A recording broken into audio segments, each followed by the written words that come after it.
안녕하세요. 공병호TV의 공병호입니다. 여러분, 저는 조금 전에 한진해운의 독일 법인장으로 계신 분이 아골라에 올린 글을 한번 찬찬히 읽어봤습니다.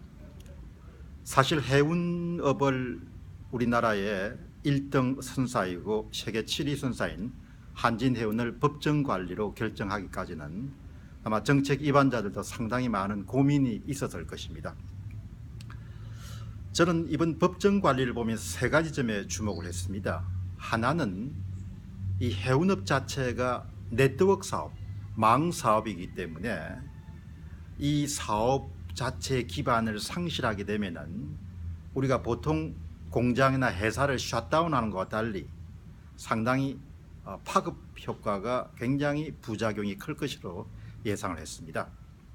또 다른 하나는 이제까지 한국의 구조조정 정책들은 대부분 돈을 투입해서 기업이나 산업을 살릴 수 있으면 살리는 방향으로 운영을 해왔습니다.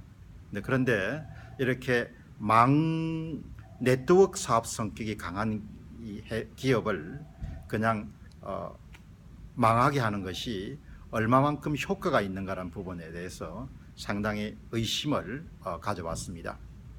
마지막 하나는 정부가 좀 구조조정의 헤게모니를 쥐고 이 일을 추진하는 것이 아니고 금융권에게 맡기는 형식으로 진행을 했습니다. 그래서 내부적인 사정을 정확하게는 알 수 없지만 채권단이 모이면 당연히 채권단에게 가능한 빠른 시간에 채권을 회수하고 채무 부담을 줄이는 쪽으로 의사결정을 내리지 않겠느냐. 그래서 국가 기관 사업이라는 그런 측면을 좀 소홀히 하지 않았을까라는 그런 걱정을 했습니다.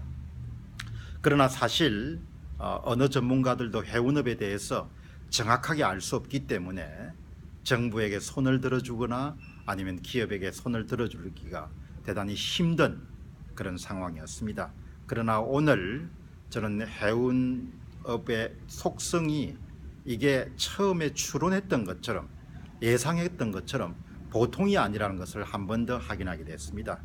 독일 법인장 한진해운의 몸을 담고 있기 때문에 그분이 좀 개인적인 사적 이익을 고려하고 있다는 점을 고려하더라도 이번 이 법정 관리가 현장에서 상당히 이렇게 혼란을 초래하고 어쩌면은 몇천억을 투입해서 살릴 수 있는 산업을 수조 원에 수십조 원 정도의 피해를 유발할 수 있다는 그런 생각을 갖게 됩니다.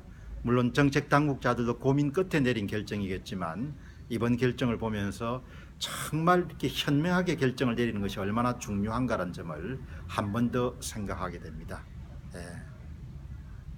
우리나라의 의사결정 수준이 점점 발전하는 것이 아니고 퇴보하고 있지 않느냐 그런 걱정을 하게 됩니다.